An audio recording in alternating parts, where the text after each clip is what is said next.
Ryonet Silverpress micro registration adapters actually have some recent changes to it.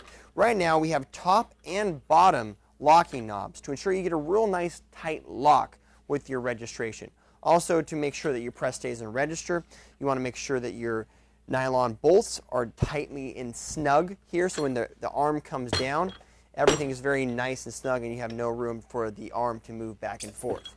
The top and the bottom knobs, along with the snug fit into the gate with the nylon bolts, are going to give you a consistent registration time over time, which we can prove that right now. So what we've done is we've printed our base plate with a black. This is part of a simulated process job. We're not going to set the whole job up. We're going to basically just re-register this black to itself. So we'll go ahead and bring this down into the print position, and we're going to knock it out of registration. So first of all, you need to loosen both your bottom and your top knobs. So what I'm going to do is I'm going to bring this press up, and I'm going to loosen the bottom knobs first. Just enough so that you have the ability to tighten them up again later. And then you'll loosen the top knobs. And now your micros can move freely. So now my micros, as you can see, are moving to the right, to the left. And I have some movement back and forth as well.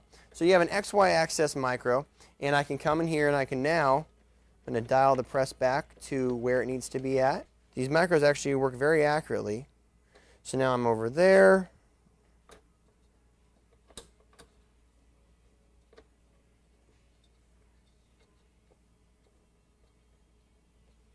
So I'm looking through my design, make sure that everything is registered, pressing down.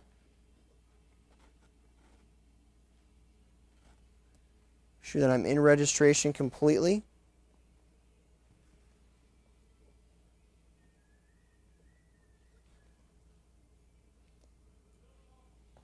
And once I'm in registration, what I'll do is I'll lock the top knobs down. It's very, very snug. Then I'll carefully lift this up. Actually, if I can, just tighten the bottom knobs while it's down. And you don't have to tighten these, especially now that it has two knobs, the top and bottom. You don't have to tighten them too tight. You don't want to kill it. So tighten the bottom knobs just so they're snug. Then pull the press up. Just another little quarter turn or so. And now we're in consistent registration. So we'll bring this down, pull up, print again. Everything lines up perfectly there. So that was actually pretty easy to register, re-register back in. And then we'll prove that again by swinging the press around, printing another shirt, and then doing 2 prints on that shirt as well.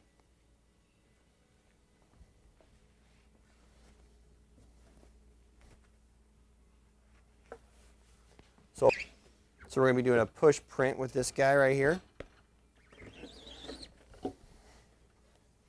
There's our base.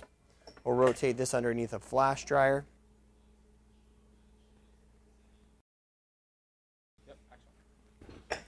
That comes back, and then we're going to be rocking and rolling with this press like it's in production. This thing really spins fast. You do want to make sure that when you're printing with it, you don't want to hit your arms. You want to slowly catch them. So I'm going to catch them, very slowly. You don't want to really crank on your press. You want to give it a nice toss back around. Then we're going to flood up, of course. Print back. And we are in perfect, consistent registration. So the bottom knobs, tight nylon bolts really help these micros stay very nice and consistent print after print so that you get good results time after time. Check these out on socialreadysupplies.com. They're available on our website as upgrades or standard options with the Silverpress screen printing press line from Ryonet.